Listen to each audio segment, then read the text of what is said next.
Nos preguntan acá si podemos percibir las personas cuando nuestra conciencia espiritual, nuestro espíritu está despierto cósmicamente. Quiere decir que nuestra mónada, que nuestro espíritu despertó a la realidad cósmica, que ya está interaccionando con leyes cósmicas y no solo encargado, ocupado de su interacción evolutiva en el mundo concreto, material.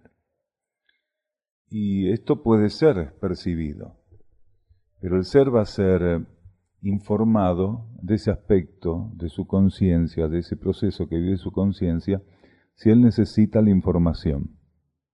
Si el ser no necesita la información, entonces no la va a recibir. Una persona puede estar despierta cósmicamente, espiritualmente, y tener una necesidad puntual respecto a esa información. Entonces la va a recibir. ¿Por dónde la va a recibir? Porque la misma conciencia espiritual, la misma conciencia cósmica del individuo va a enviar el estímulo correspondiente. Quiere decir, la información va a provenir de la fuente despierta internamente. De otro lado no puede provenir la información. No puede provenir de conjeturas, de ilusiones, de ambiciones, de comparaciones, de análisis, de conjetura ninguna. Ningún ser puede descubrir si está espiritualmente despierto por hacer una conjetura, por hacer una comparación, por hacer un razonamiento que lo lleve a definir para su conciencia psíquica que él está espiritualmente despierto. Todo eso son ilusiones. Un ser está despierto internamente y su contraparte externa puede estar ajena de todo eso, totalmente ajena de todo eso. Y si va a recibir la información es porque él necesita esa información para aplicarla en términos evolutivos, si no, no la recibe. Ninguno de nosotros en este plano recibe una información tan importante, tan trascendente, esa y otras informaciones importantes, trascendentes, sin necesidad. Esas son informaciones que operan como herramientas para la conciencia, operan como llaves. Entonces nosotros tenemos que estar lo más neutros posible para no generar expectativas y para no alimentar ilusiones respecto a nuestra evolución. Si el ser llega a un grado de dominio de sí mismo, donde no está proyectando ilusiones, expectativas, donde no está dejando que las ambiciones guíen su atención hacia donde realmente no tiene que estar, porque a quién le importa saber si está espiritualmente despierto o no, el grado de despertar que tiene, el grado de iniciación espiritual o cósmico que tiene internamente. ¿Para qué un ser quiere saber eso? Generalmente las personas que buscan esa información la buscan por ambición, porque no hay otro motivo. Ambición espiritual, pero ambición. Un ser puede recibir la información, siempre y cuando la necesite. Ahora, cuando un ser recibe una información que necesita, tiene un compromiso. Porque una información de esa naturaleza no es una información cualquiera. No es recibir el pronóstico del tiempo. No es recibir los impuestos para pagarlos al otro día. Cuando un ser recibe una información relativa a su vida interna, es que él tiene que empezar a ser una herramienta de aplicación de su conciencia interna en estos planos. Un ser recibe una información relativa a su vida interna porque él va a tener que hacer un trabajo de aplicación de esa energía interior en estos planos. Entonces, si un ser ambicionara tener informaciones internas relativas a su vida interna, sepa que va a estar en un gran problema, porque en cuanto él reciba esas informaciones, está recibiendo señales que le dicen que él va a tener un compromiso más grande que asumir acá en la materia. También en la misma pregunta nos decían, cuando estamos cósmica y monádicamente despiertos, ¿estamos alcanzando lo que se podría definir como perfección? Estamos haciendo un trabajo de purificación, de transmutación, de perfección en alguna medida, claro. Acá podemos estar intentando ponernos a la altura de ese estado de despertar interno. De hecho, cada vez que nuestra conciencia interna se amplía, cada vez que nuestra conciencia interna logra un nivel de sintonía con las leyes cósmicas más profundo, nosotros pasamos a ser estimulados para reducir esa distancia de nuestro comportamiento, de nuestra sintonía, de nuestros patrones de vida, de conducta, en relación a aquel estado interior que vamos alcanzando, aquella ampliación interna que vamos viviendo. Pero el estado de perfección no va a emerger en nosotros en este plano. Lo que va a acontecer es que la luz interna, la energía interna, ya amplificada, ya liberada en algún grado, nos va a mostrar nuestros defectos en este plano, e iluminado por la vida interna vamos a trabajar mejor con esos defectos. Un ser no se torna perfecto por estar despierto espiritualmente. Lo que él logra es que un caudal de luz más profundo, más preciso, más estable, ilumine la conciencia de la personalidad de un modo que él pueda ver mejor aquello que tiene que trabajar, errores, desvíos, defectos, ¿entiende? Los defectos van a estar en una marquesina, iluminados. El ser va a tener que aprender a estar ante esos defectos, viéndolos con claridad. Cuando un ser está dormido, también está dormido para poder ver sus defectos, sus errores, sus desvíos. Cuando un ser está despierto internamente, la luz interna está ahí objetivamente ofreciéndole ver la realidad. Cuanto más luz internamente un ser está liberando, esa misma luz más objetivamente alumbra, ilumina todo lo que él tiene que trabajar en este plano, todo lo que adeuda, desvíos, errores, defectos.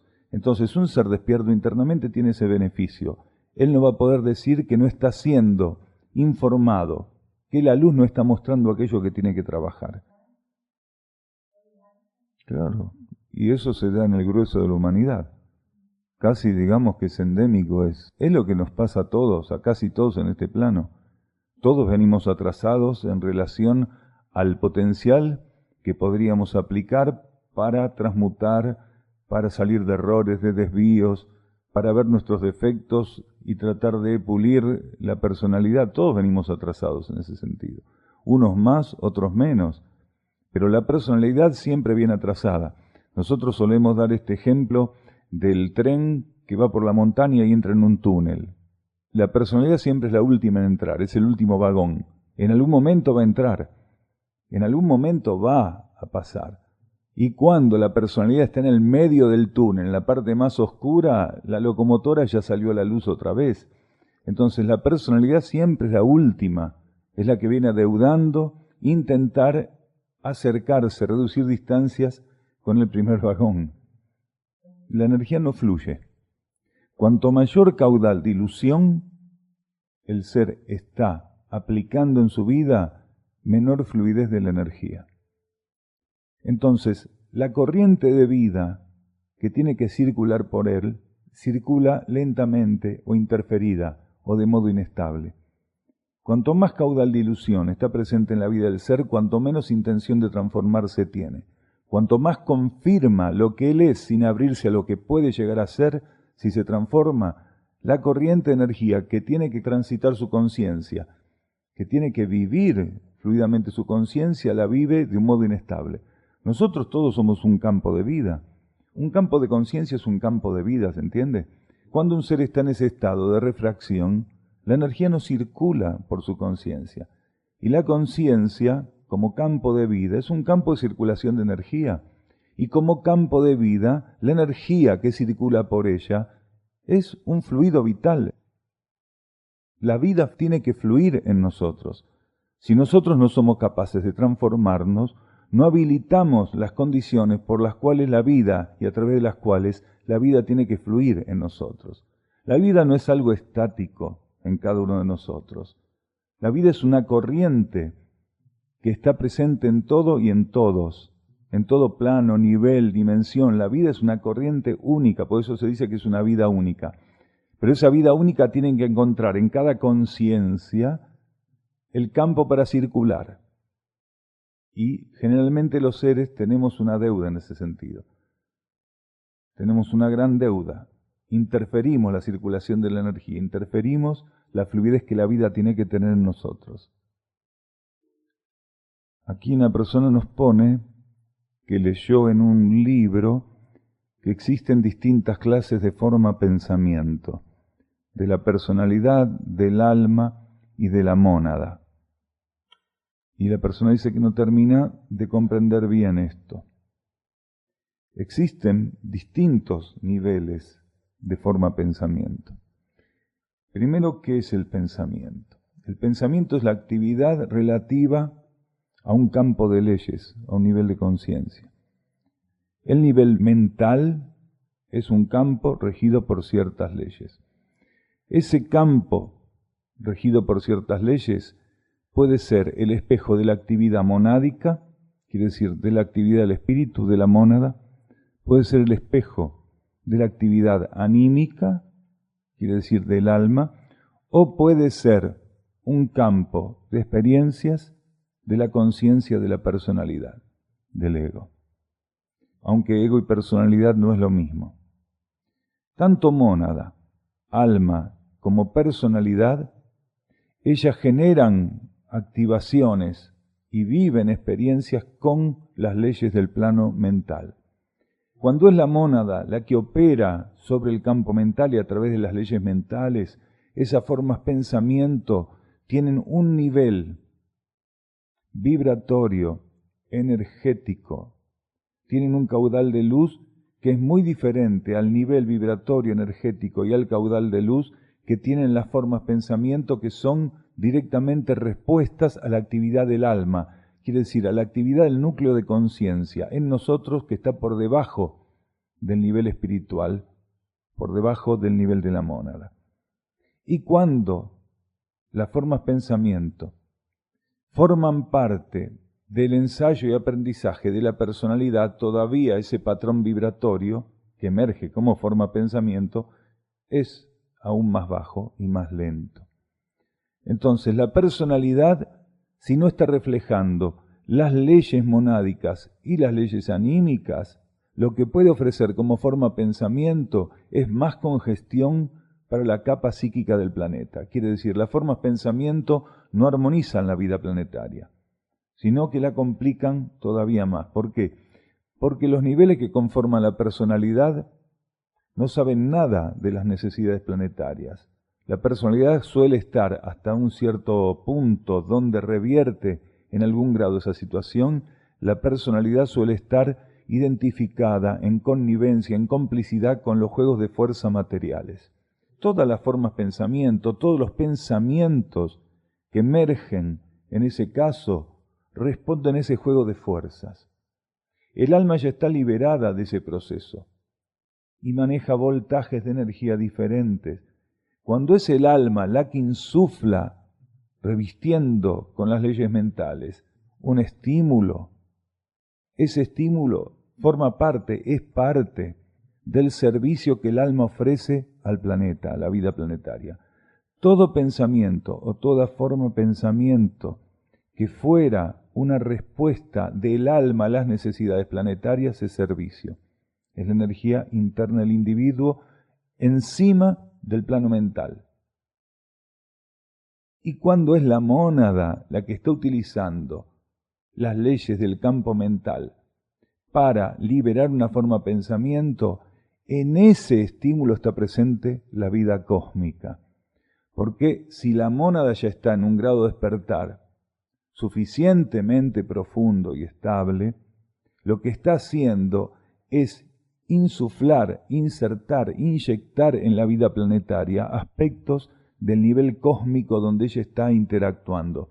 Esa forma de pensamiento inyectada, actuando en el campo de la vida psíquica, lo que hace es estimular a la vida psíquica para recibir al cosmos y también la estimula para abrirse camino hacia el cosmos. Cada vez que las mónadas estimulan mediante formas de pensamiento la capa psíquica, lo que ocurre es eso. La capa psíquica recibe un estímulo para elevarse al mismo tiempo que se predispone en alguna medida, aunque más no sea pequeña, a recibir aspectos de la vida cósmica en su propio nivel. Hay una diversidad muy grande de formas de pensamiento. De todos modos, por la compulsividad psíquica con la que vive la humanidad, no bastan los estímulos provenientes del nivel del alma y del nivel de la mónada para descomprimir adecuadamente la capa psíquica terrestre. La capa psíquica terrestre está sobresaturada tanto en su nivel emocional o astral como en su nivel mental, y cada vez se congestiona más. Por eso las personas, si no pueden encontrar sintonía y alineación con su propio centro de conciencia, se perciben cada vez más inestables, más irregulares, se perciben cada vez más enredadas con la propuesta de las fuerzas materiales. Entonces no alcanzan en estos momentos ni los estímulos de la jerarquía, ni los estímulos del alma, ni los estímulos de la propia conciencia monádica para poner esta situación de la capa psíquica en otro estado. Si bien la jerarquía se encarga de transmutar los excedentes que podrían ser peligrosos para el desenvolvimiento de la actual transición del planeta, eso es solo lo que hacen, limitar los excesos que podrían interferir el desenvolvimiento de la actual transición. Pero por lo demás, el resto no lo tocan. ¿Por qué? Porque forma parte del trabajo de aprendizaje, del trabajo de servicio y también, obligadamente, de la deuda, de la asunción de la deuda kármica que la humanidad tiene para con sí misma, para con el planeta, para con la vida de este sistema solar. Un estímulo puede llegar a tocar la conciencia y que nunca emerja como un pensamiento. Un pensamiento es una consecuencia, cuando es de corte superior, es una consecuencia arquetípica. Quiere decir, cuando un estímulo de la mónada o del alma emergen como pensamiento en la conciencia, en ese mismo estímulo está previsto que el estímulo mismo, la energía del estímulo, se revista con leyes mentales. Podría ser que un ser reciba un estímulo y nunca se refleje en un pensamiento que el estímulo. Para que un estímulo monádico o anímico adopte en la forma de un pensamiento, tiene que estar la voluntad de la mónada, quiere decir del espíritu o del alma detrás de eso. Un ser puede recibir estímulos evolutivos para que él asuma de algún modo, con un mayor alimento interno, aspectos de su aprendizaje o de su proceso evolutivo. Pero eso no quiere decir que el estímulo que recibió lo va a tener que traducir o codificar bajo formato de pensamiento. Podría ser que sí, como podría ser que no. Hay seres que jamás tienen un pensamiento de corte espiritual o filosófico. Muy raramente. Esto no significa que no reciban estímulos evolutivos. Significa que para esa etapa el ser está siendo estimulado y asistido, pero que no es necesario para el aprendizaje que tiene que hacer que emerja la resultante de ese estímulo como un pensamiento elevado, superior, filosófico o espiritual.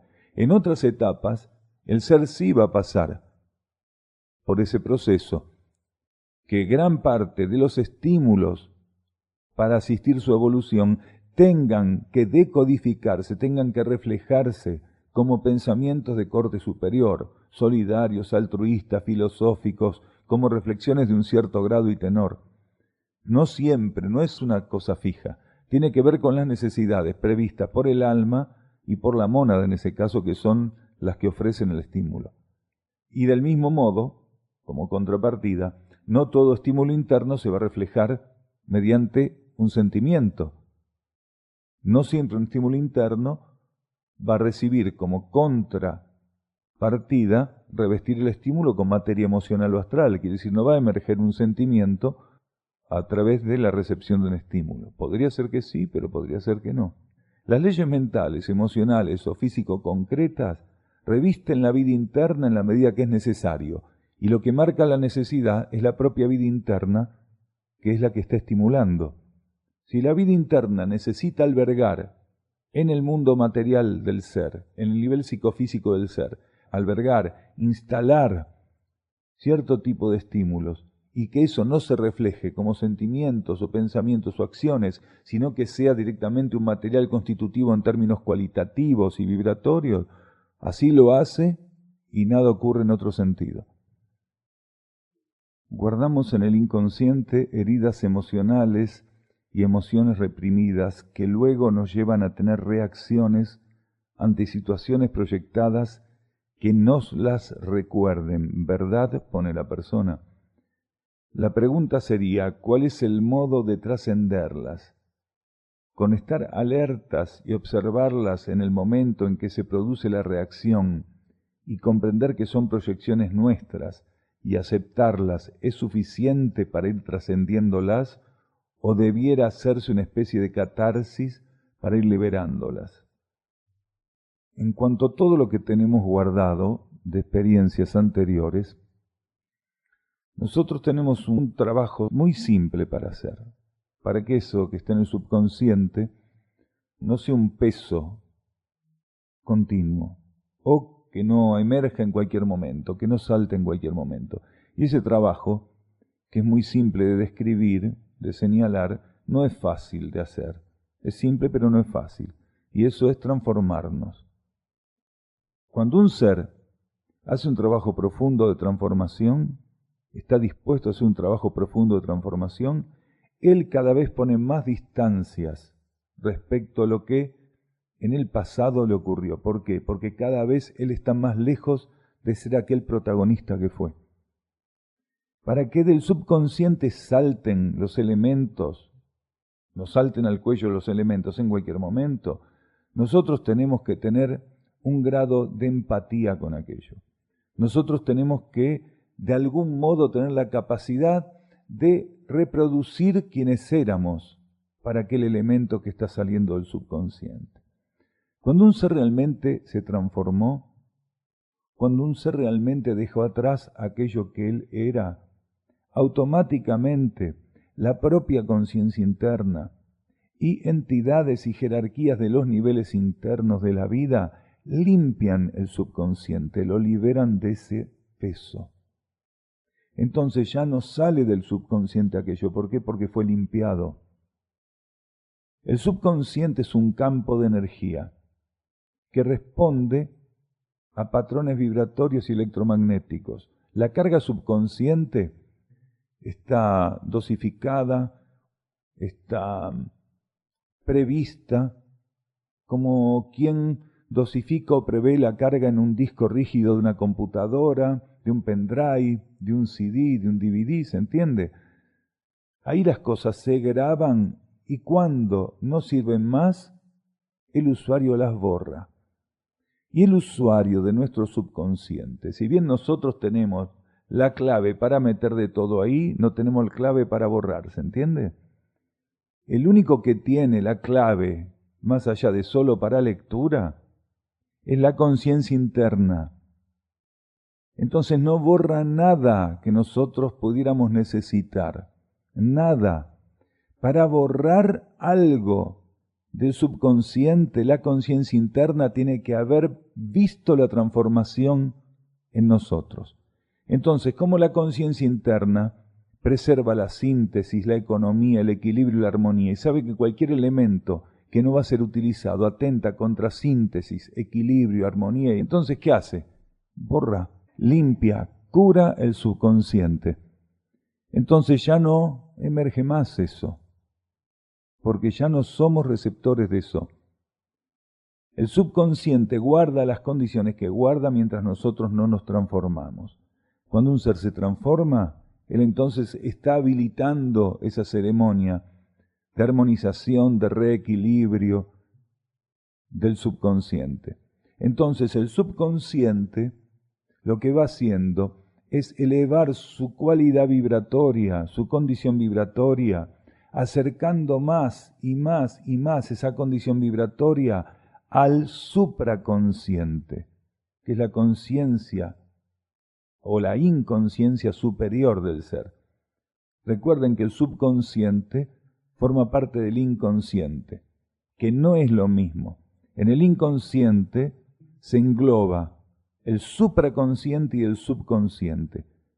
Cuando un ser va limpiando su subconsciente, lo que va haciendo es acercar cada vez más la energía del subconsciente al supraconsciente, quiere decir a la inconsciencia a nivel superior. ¿Qué es el supraconsciente? La energía del alma, del espíritu del individuo. Ese es el supraconsciente. El inconsciente se va sintetizando.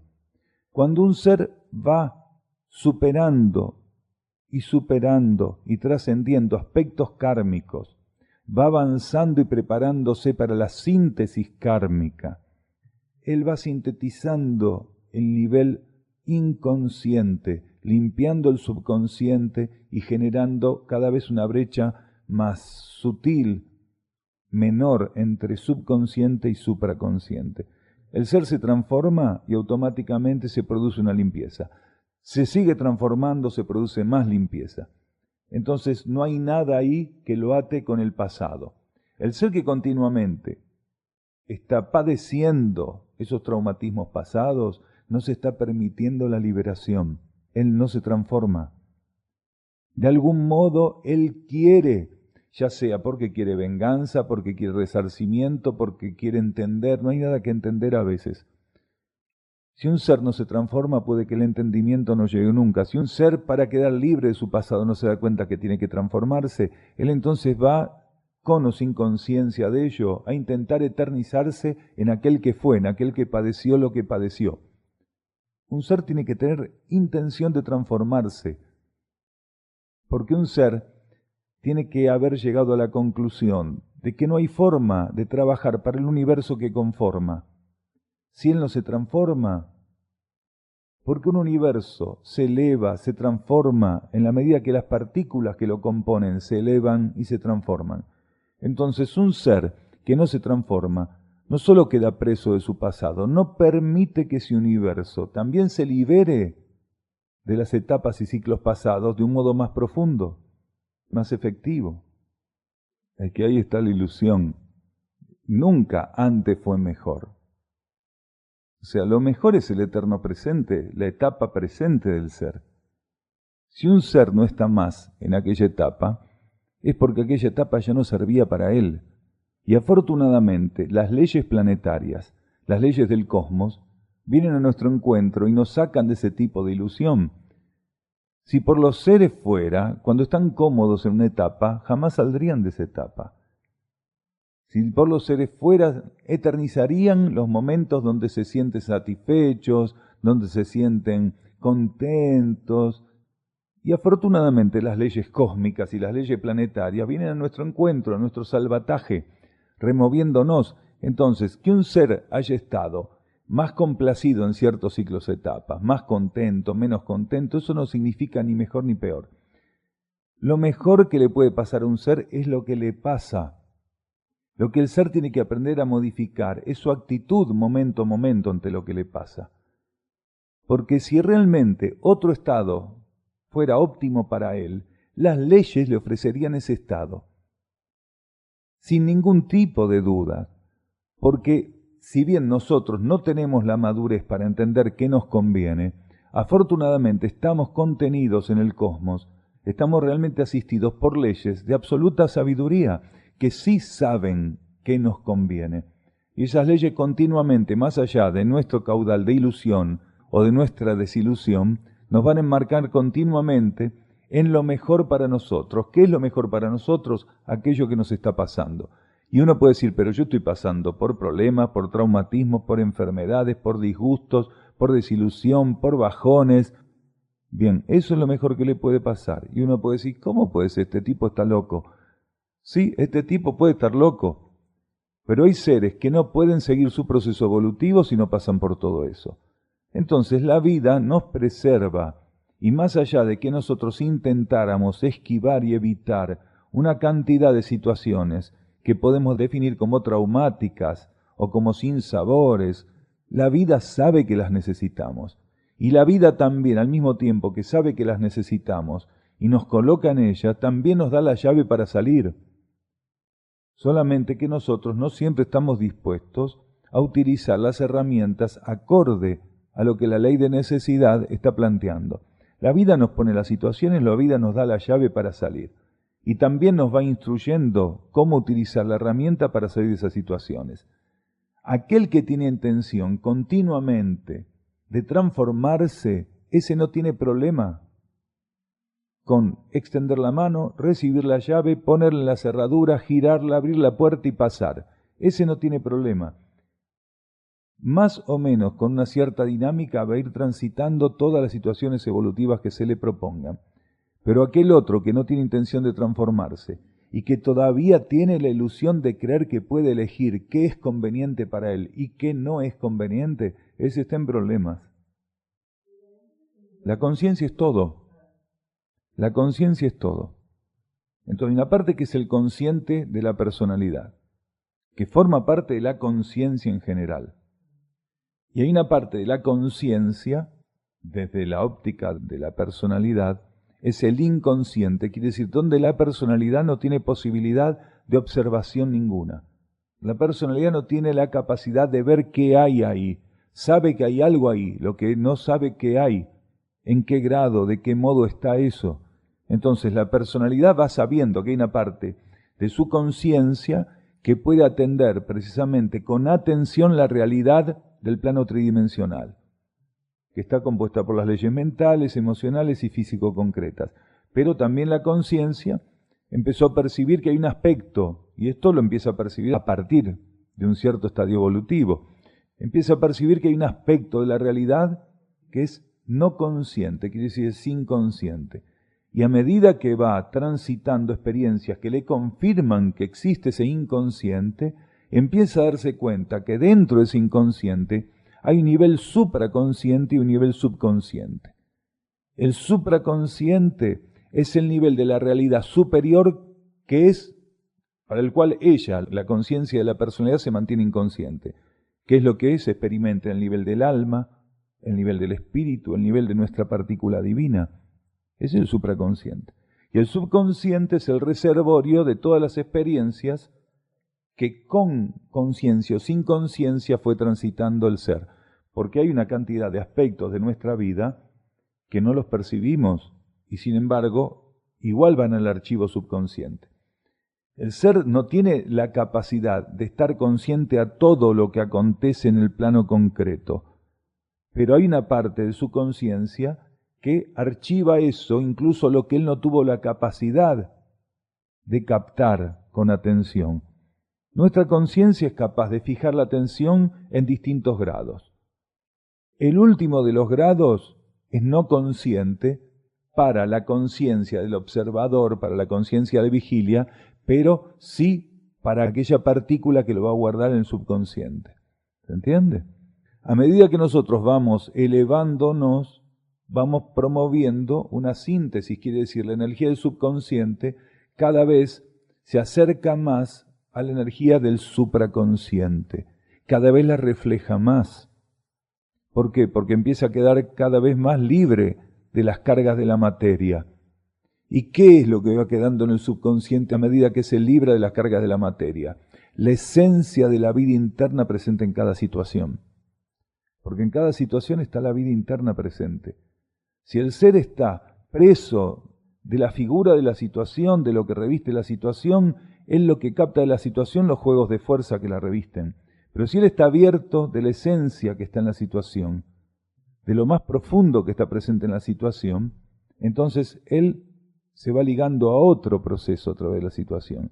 En el subconsciente también está ese registro de la esencia presente en la situación. Por eso es tan importante ir transformándonos para que el subconsciente deje de ser un basurero desordenado y pase a ser gradualmente y cada vez más un lugar donde se haga reciclaje de residuos del modo más armónico posible, hasta que llegue el modo y el momento de que hasta sea una herramienta oportuna, óptima, tal cual. A ver, no quiere decir que estén mintiendo esas técnicas, lo que dice es que están trabajando en sentido contrario a la economía y la síntesis. Hay seres que creen que revolviendo el pasado se van a transformar. Y para la mayoría lo único que se logra es revuelvo el pasado y me meto de cabeza y me identifico más con el pasado. Y algunos dicen, no, ahora entendí.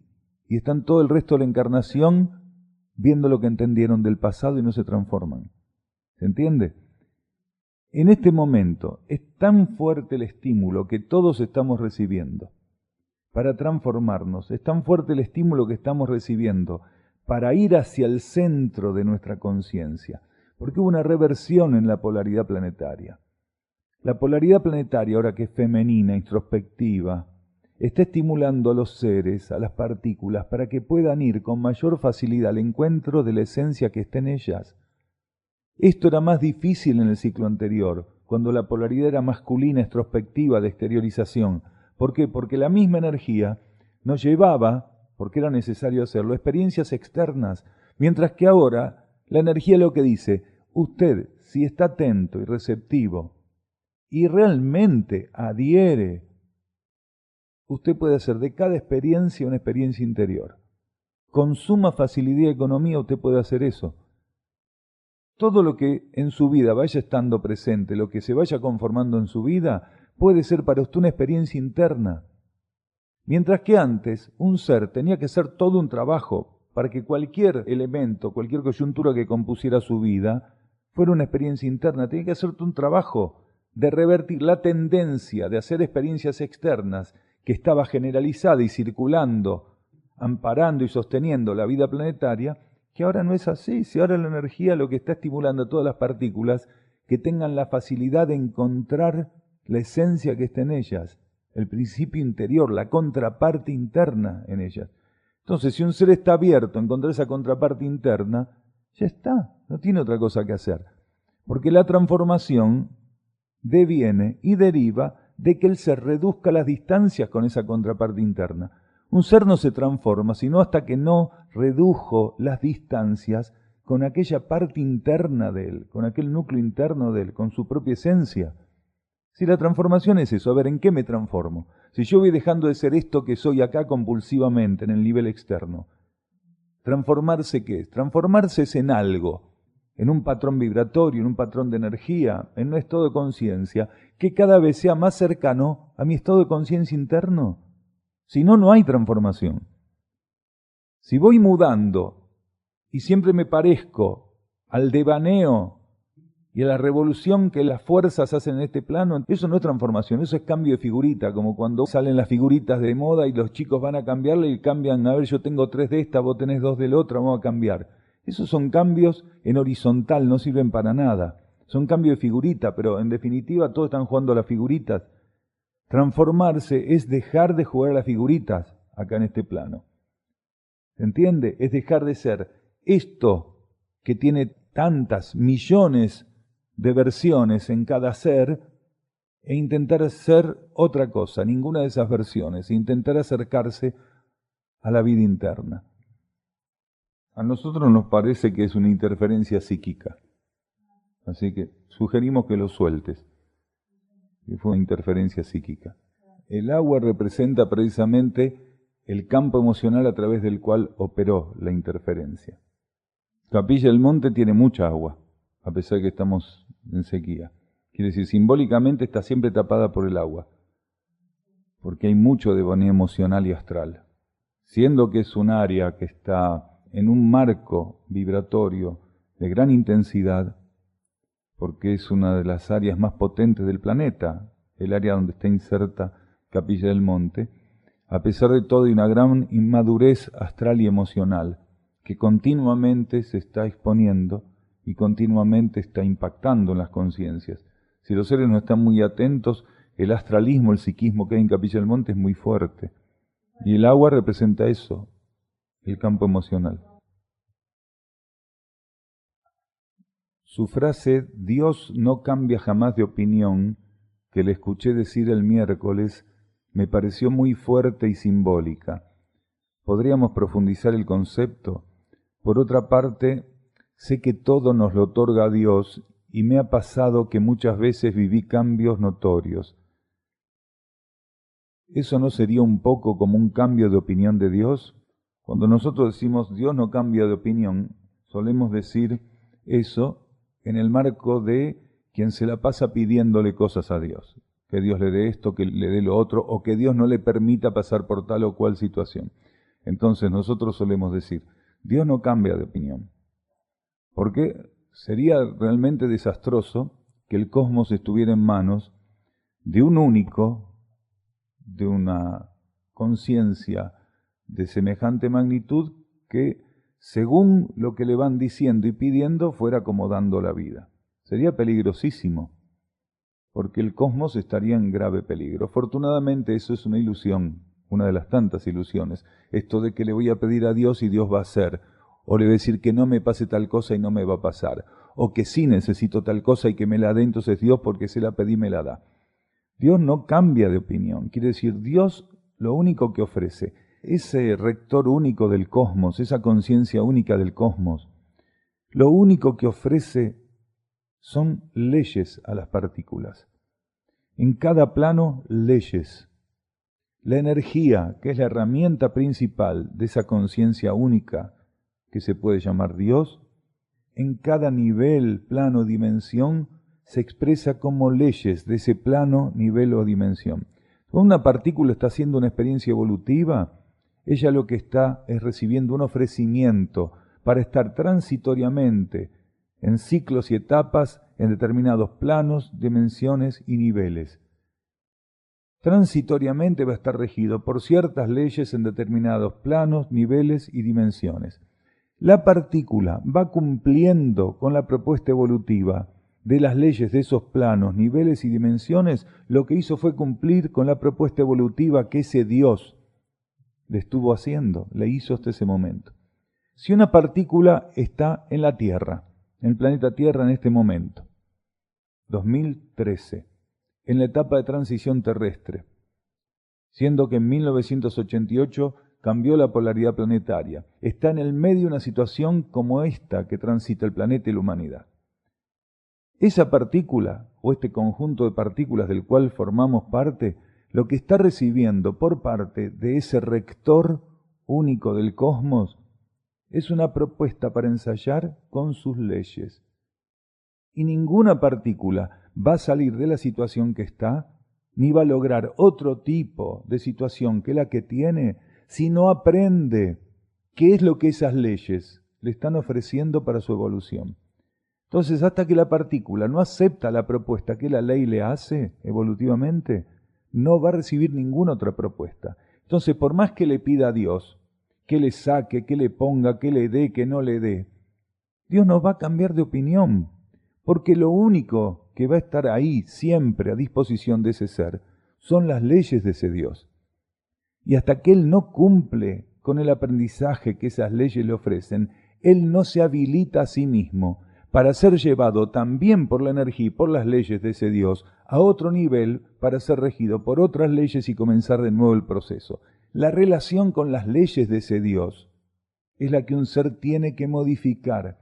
Cuando un ser se transforma, lo que está transformando es su relación con esas leyes, que si está cumpliendo con esas leyes, un ser está en un plano, se transforma, se eleva como conciencia. ¿Qué es lo que hizo?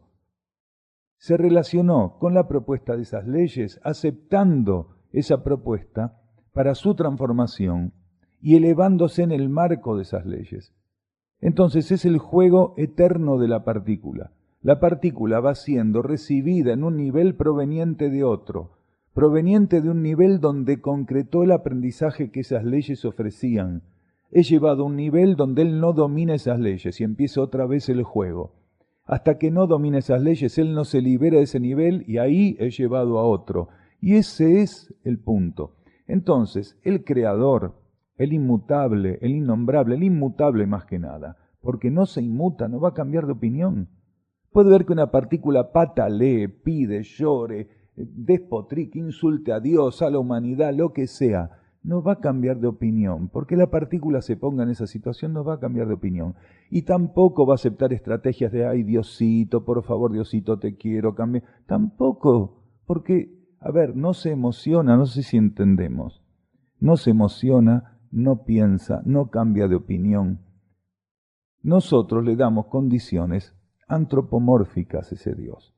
Eso es un error. ¿Quiénes cambian de opinión? Los hombres. ¿Quiénes se emocionan? Los hombres. ¿Quiénes piensan? Los hombres. Si es inmutable, fuera como nosotros, esto se hubiera acabado hace rato. No existiría más directamente. Nada de esto existiría más. Dios no cambia de opinión, no importa cómo le roguemos, cómo le pidamos, si se lo pedimos con todo el amor. Un ser puede pedir con un amor inmaduro algo que no le corresponde. ¿Se entiende? Por más que un ser crea que se le va la vida en lo que le está pidiendo a Dios, Dios no va a cambiar de opinión. Ahora, como dice la persona, A mí, en la vida, muchas cosas me cambiaron. Eso no es que Dios cambie de opinión, no. El que se va transformando es uno. Entonces es uno el que va cumpliendo con las pautas de cada etapa y de cada ciclo. Ahora, muchas veces nosotros explicamos que la humanidad, en etapas de mayor inmadurez, en etapas de mayor infantilidad filosófica, espiritual, recibió por parte de esa conciencia única ensayar también en el marco de las leyes que esa conciencia única ofrecía a los seres humanos. Él pide y se te dará. ¿Por qué? Porque la humanidad tenía que llegar a concientizar, a vivir conscientemente, que había una voluntad única, cósmica, universal, que era capaz de otorgar todo, como también capaz de mudar o mutar todo. Entonces, en ciertas etapas, a la humanidad, no solo terrestre, a la humanidad en cualquier parte del cosmos, se le puede ofrecer tener la experiencia solo en ciertas etapas de pedir para que se le dé. Entonces ahí empieza a concientizar que hay un dador único, que hay una fuente cósmica única de todo, y que cuando el ser empieza a entender ese juego, va a tener que cambiar las reglas de juego y aceptar otras. Porque cuando la humanidad entendió que había una fuente única capaz de darlo todo, le cambiaron el juego. Porque una vez que la humanidad empezó a entender que había un Dios capaz de dar todo, ese Dios le dice, bueno, ahora entonces va a tener que aceptar lo que le doy, si soy capaz de dar todo. Porque le doy lo que usted necesita. Usted pidió y se le dio. Quiere decir, le mostramos que tenemos de todo en este bazar. ¿Vio? Bueno, pero ahora que usted evolucionó, va a tener que entender que usted pidió lo que no necesitaba del bazar. A veces incluso le dimos lo que no necesitaba. ¿Para qué? Para aprender que existe en el bazar de todo. No falta nada en este bazar. Pero a partir de ahora, el trámite es diferente. Nosotros vamos a darle lo que necesita. Y por más que usted quiera pedir otra cosa, no va a recibir nada más que lo que necesita. Y no tiene nada que ver lo que pidas. A ver, ¿quién va a evitar que un ser, haciendo su trabajo evolutivo, se torne sabio? ¿Quién? ¿Qué es la sabiduría? Definime la sabiduría. ¿Es saber todo? Es momento a momento resolver en armonía las situaciones. Y uno, ¿qué necesita para resolver en armonía, en equilibrio las situaciones? ¿Pedirle a Dios que le dé sabiduría? No, cambiar y ponerse en la actitud adecuada en las situaciones, transformarse.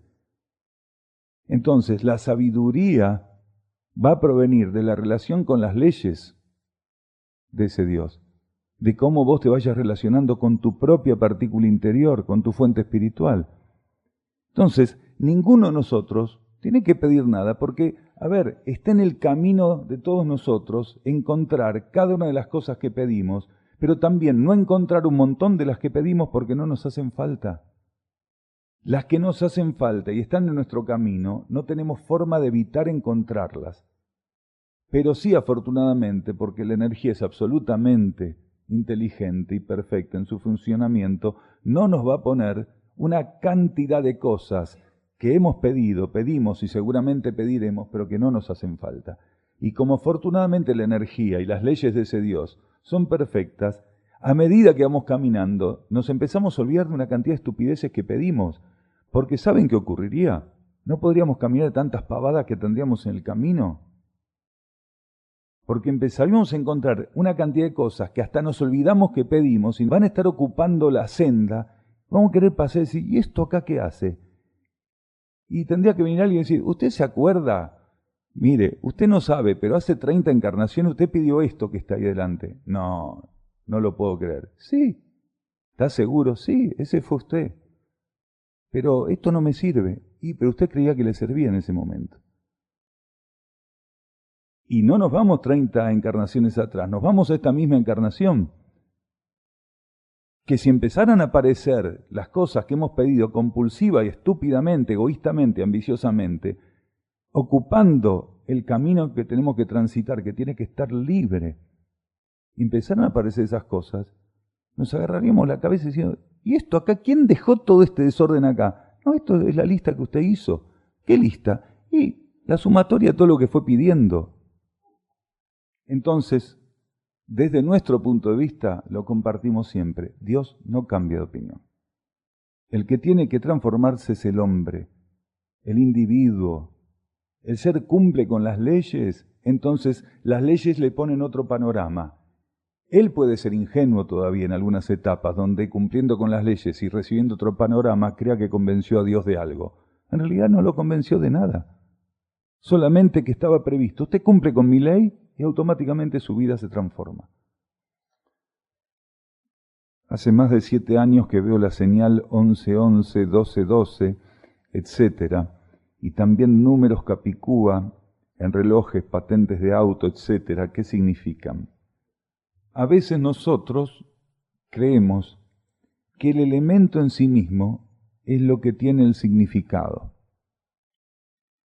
Y en realidad lo que está ocurriendo es que la vida, la energía, están simplemente utilizando un timbre para decirnos, mire qué está ocurriendo en su vida en este momento.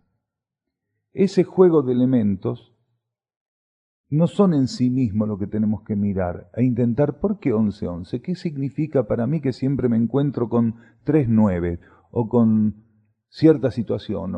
No es el elemento en sí, esto lo dijimos varias veces.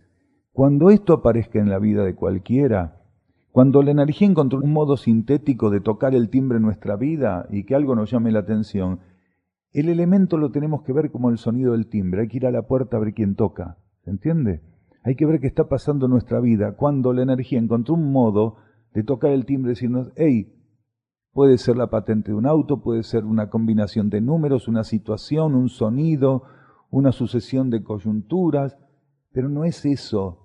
Es como el dedo que señala la luna, no tenemos que quedarnos mirando el dedo. ¿Qué quiere decir el dedo? Es la luna lo que señala. Cuando en nuestra vida aparezcan señales de este tipo, no es para intentar hacer una deducción tortuosa, analítica, racional del 11-11, el 12-12, el 9-9, del capicúa, sino decir, hey, ¿qué pasa? Acá, ¿qué está pasando en mi vida? A ver, hay algo que esté pasando en mi vida, hay algo que tengo que observar, hay algo hacia lo cual no estoy atento. Aprendamos a ver en esos elementos como el timbre de quien está a la puerta. Hay que ir a la puerta, no ahí donde tocó el timbre, y mirar el timbre. Uy, el timbre sonó. ¿Qué será? ¿Qué será? ¿Que tocaron el timbre? Hay alguien en la puerta. Esto es lo que está ocurriendo. Las señales no son para ser observadas en sí mismas. Las señales son concientizadores para mirar la vida de cada uno de nosotros. Esto es lo que tenemos que aprender a mirar. Las señales están ahí, acorde a la capacidad de despertar nuestra atención, pero no para mirar la señal, sino para mirarnos nosotros, para ver qué pasa en nuestra vida. Si no completamos nuestra evolución en esta vida, en estos tiempos, vamos a tener que reiniciar el camino desde el inicio otra vez. ¿Cuál es el camino para quienes no vivimos de esta manera? Me refiero al modo de vida de este grupo y de otros que están haciendo lo mismo que ustedes. Vivir en un lugar como este no significa nada. En términos evolutivos, superior a vivir fuera de este lugar.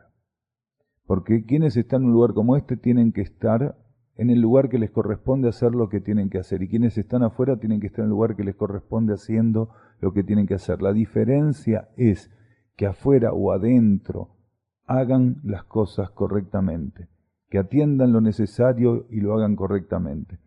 Esa es la diferencia que plantea la vida donde uno está. No estar aquí o afuera. Quienes estamos aquí, la mayoría planificamos internamente estar en lugares como este, pero para no hacer ninguna otra cosa que lo que se hace afuera, o lo que se debería hacer afuera. Entonces los que están afuera y los que están adentro tienen que hacer lo correcto y lo necesario, nada más. No es ni mejor ni peor. Lo peor es que un ser esté afuera si le corresponde estar adentro, y esté adentro si le corresponde estar afuera. O estando afuera o adentro, no hacer lo que tiene que hacer del modo correcto, atendiendo necesidades. Entonces, en este planeta existen variadas formas de asumir la asistencia al plan evolutivo.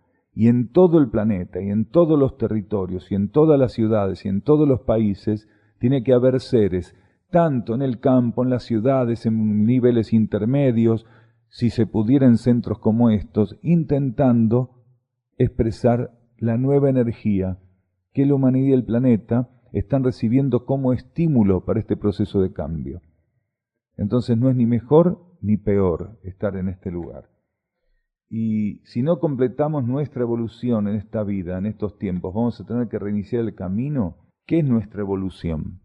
Porque a veces decimos, si no completamos nuestra evolución no se completa nunca, porque la conciencia está siempre en evolución. Lo que ocurre es que en ciertos ciclos y etapas se nos hace una propuesta evolutiva.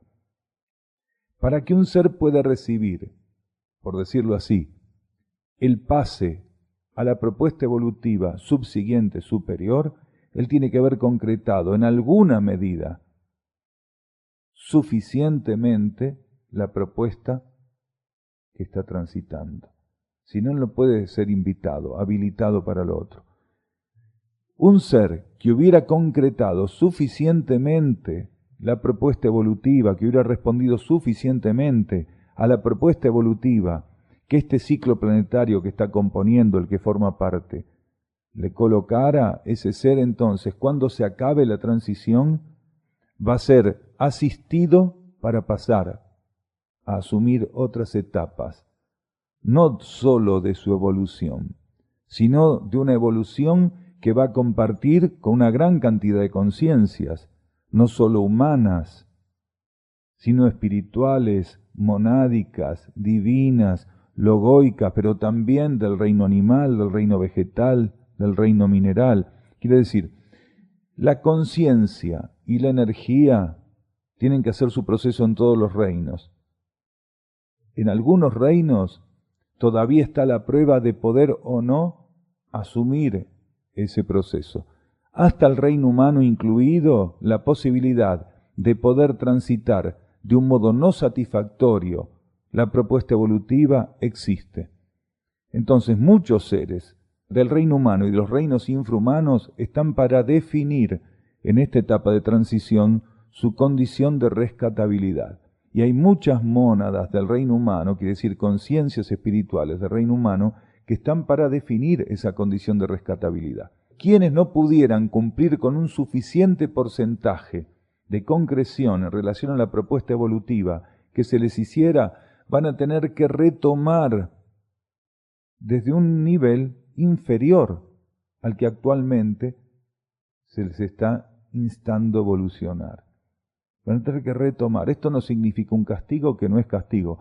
Un ser que no pudiera, por el motivo que fuera, asumir la propuesta evolutiva, dar por terminado de un modo lo suficientemente satisfactorio la propuesta evolutiva actual, la energía, las jerarquías cósmicas, las leyes cósmicas, en el marco del poder que el amor tiene para hacerlo en un universo crístico como este, va a colocar esas partículas donde sea amorosamente y van a ser custodiadas y van a ser asistidas para que puedan retomar su proceso desde ahí.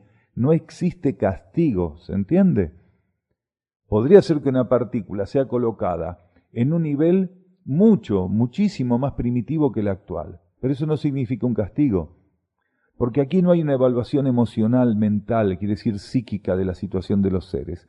Las leyes del cosmos, que se expresan también como leyes planetarias, son absolutamente perfectas en su funcionamiento. Las jerarquías que cooperan y asumen la asistencia de esas leyes también operan de un modo perfecto. Cuando una partícula no pudo responder evolutivamente, es reinstalada en el marco de la plataforma evolutiva que le corresponde, con todo amor, con todo cuidado, con toda asistencia, preservándola incluso de sus propias deficiencias, para que ella nuevamente tenga todas las posibilidades de reintentar lo que evolutivamente no pudo hacer.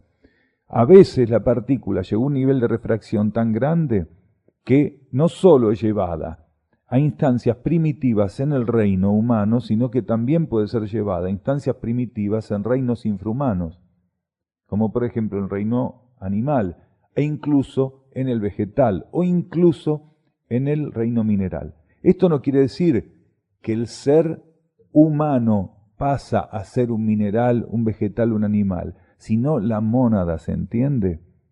La mónada, el principio cósmico espiritual del hombre, es reinstalado nuevamente donde el proceso evolutivo correspondiente y que mayor síntesis y economía va a permitir tanto a ese individuo como al cosmos mismo lo habilite.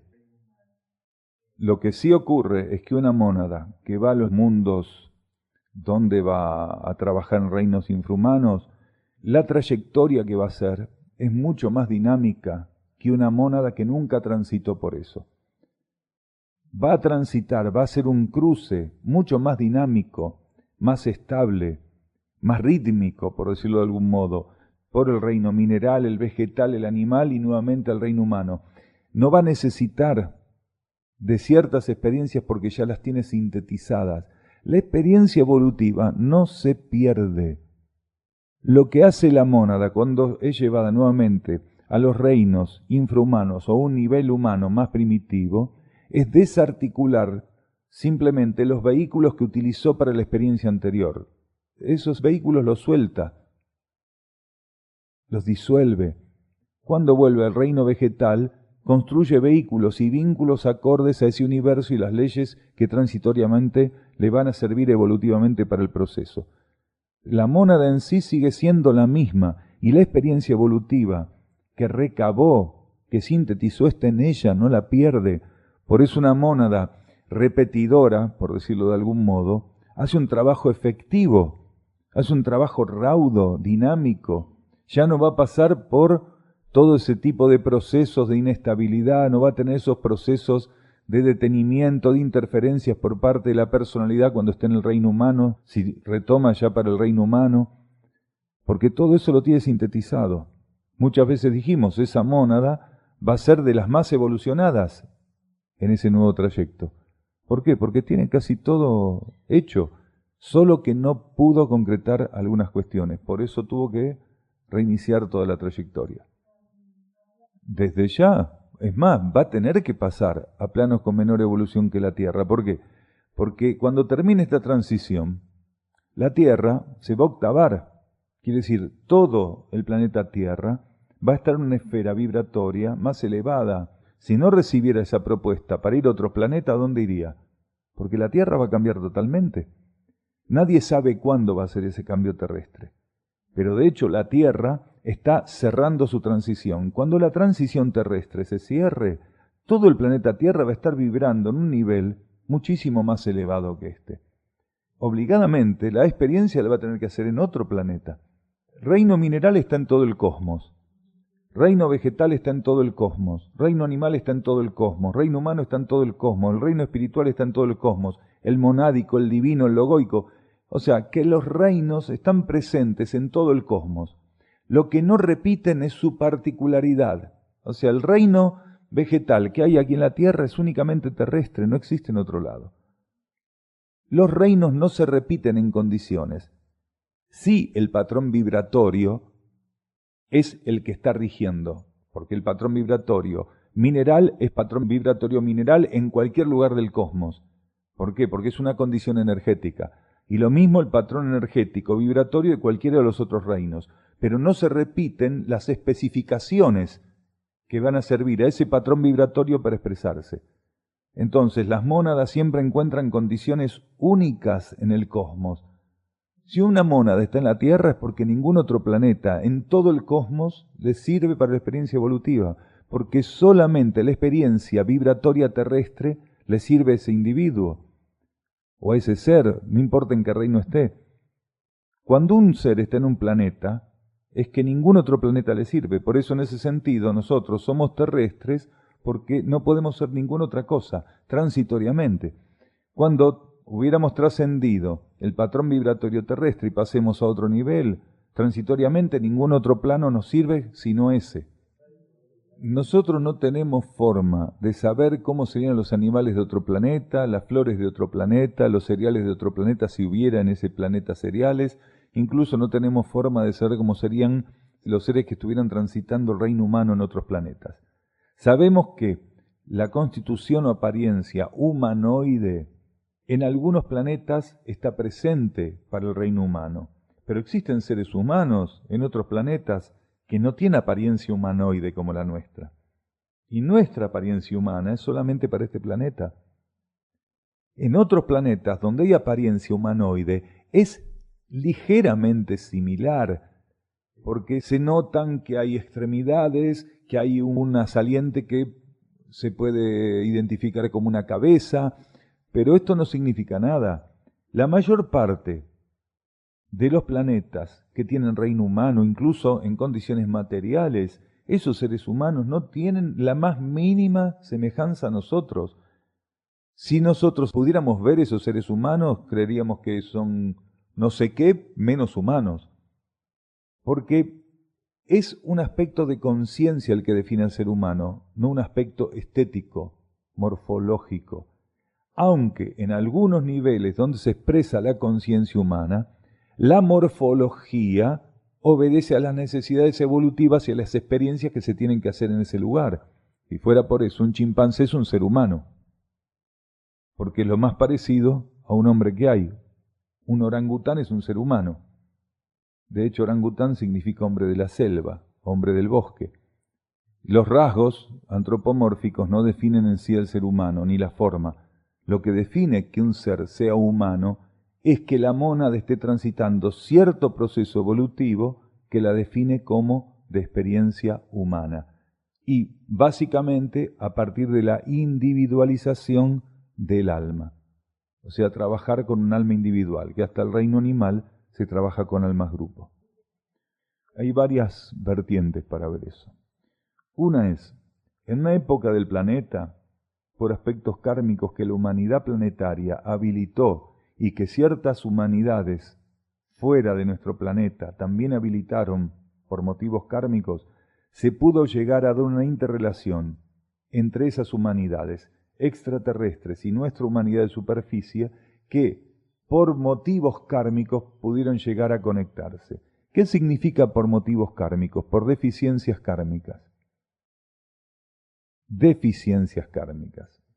Entonces, hubo un momento que la humanidad terrestre generó tal complicación kármica que habilitó que ciertas humanidades que estaban bajo ley de karma y que tenían cierta tecnología más avanzada que la nuestra pudieran viajar interespacialmente y kármicamente fueron guiadas a conectar la Tierra, porque no fue una casualidad, no existen las casualidades.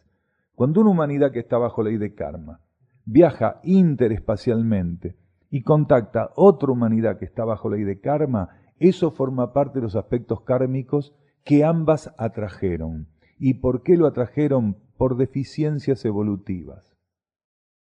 En el caso de la Tierra, necesitó que ciertas humanidades de bajo nivel evolutivo, como la nuestra, pero con más tecnología, vinieran a impactar en la humanidad terrestre y en el planeta por la posibilidad que la humanidad terrestre habilitó de practicar, de consumar, de estimular y de confirmar continuamente el imperialismo en el planeta, la conquista en el planeta. Nosotros no conquistamos otros planetas porque no nos dio la tecnología, no porque no nos dio la ambición.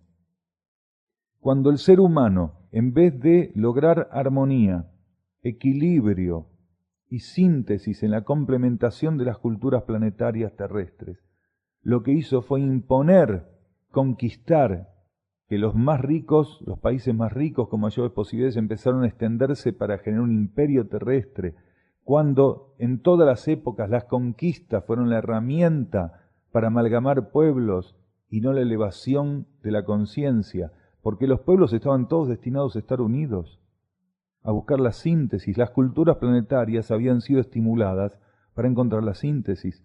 Sin embargo, el desvío de hacer eso por medio de la conquista y de la brutalidad fue el camino que tomó la humanidad. Entonces, habilitó kármicamente que humanidades tan conquistadoras como la nuestra, pero con una tecnología que kármicamente se les había dado, pudieran llegar aquí a ofrecer kármicamente cierta reparación. Y de hecho, la manipulación por parte de estas humanidades de reino mineral, reino vegetal, reino animal, incluso reino humano, fue muchas veces real. Muchas veces era real, las abducciones existieron, las experiencias existieron. Ahora, cuando el planeta Tierra está para cerrar el ciclo de polaridad anterior, masculino, introspectivo, la complicación kármica hubiera sido tremenda si se permitía seguir ingresando a la órbita terrestre estas humanidades. Entonces, ¿qué hizo la jerarquía planetaria y la jerarquía solar? ¿Qué hicieron las jerarquías?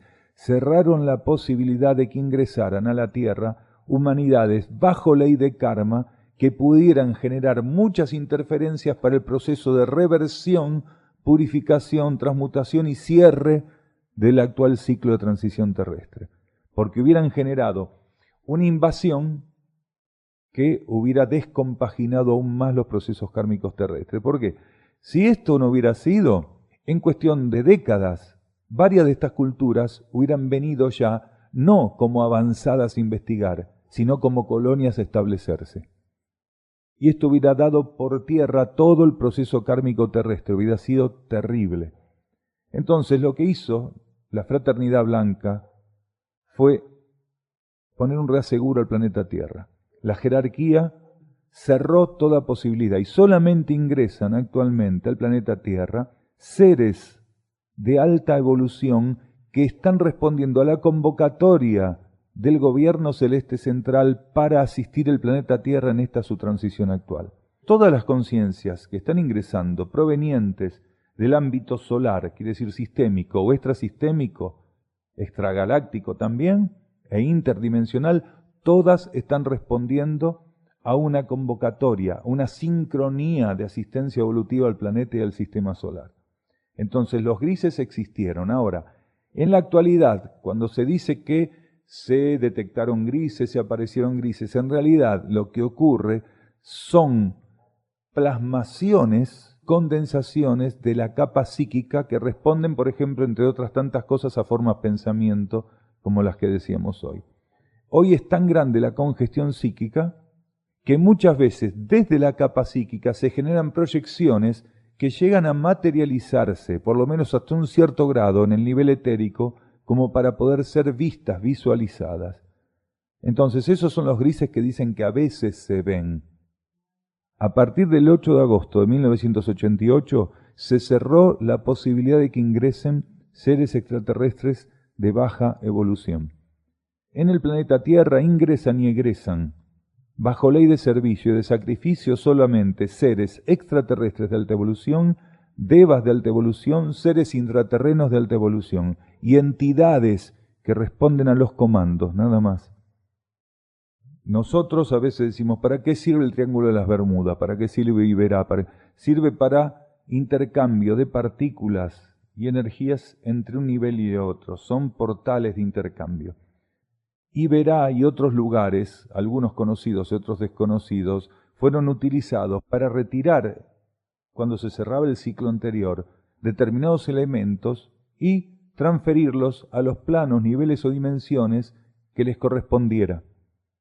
Entonces, mucho fue retirado del planeta en esos momentos a través de estas estructuras de paso dimensional que tienen esa función, entre otras tantísimas funciones. El mar de Ancenusa, acá en Córdoba, también sirvió para retirar del planeta cierto tipo de elementos que ya no tenían cabida a partir de 1988. En ese proceso participó la civilización de Erx. Absolutamente. Absolutamente. Lo atrajo kármicamente. Si la humanidad, si las culturas que iban emergiendo en el campo de la vida de superficie de este planeta, se hubieran complementado, respondiendo a los estímulos internos que las sustentaron y les permitieron emerger, no hubiéramos pasado por esto otro. Si la humanidad de superficie hubiera llegado a la complementación cultural, espiritual, filosófica, quiere decir, hubiera llegado a la síntesis. Si en este planeta el cierre de ciclo hubiera encontrado una humanidad sin banderas y una única patria grande planetaria, eso no hubiera ocurrido nunca, porque el contacto siempre se hubiera mantenido con jerarquías de alto nivel evolutivo. La misma energía que se hubiera instalado en la superficie planetaria hubiera repelido cualquier proceso de esta índole. Esto fue la consecuencia de las elecciones humanas. En este planeta jamás la energía y la complementariedad se pudo establecer profundamente y de un modo estable. Las personas no se complementan, no se toleran. Las culturas no se complementan, no se toleran. Aquí todo es competencia y confrontación continuamente. Esto es lo que habilitó que nosotros kármicamente tuviéramos que enfrentar culturas que nos mostraran lo que es estar realmente siendo invadido, colonizado, imperializado. Por eso dijimos que las personas no se complementan, las culturas no se complementan, microcósmicamente y macrocósmicamente. Microcósmicamente es entre nosotros. Macrocósmicamente es lo que nos toca vivir en el campo general de la vida planetaria, en este universo Tierra. Muchas gracias.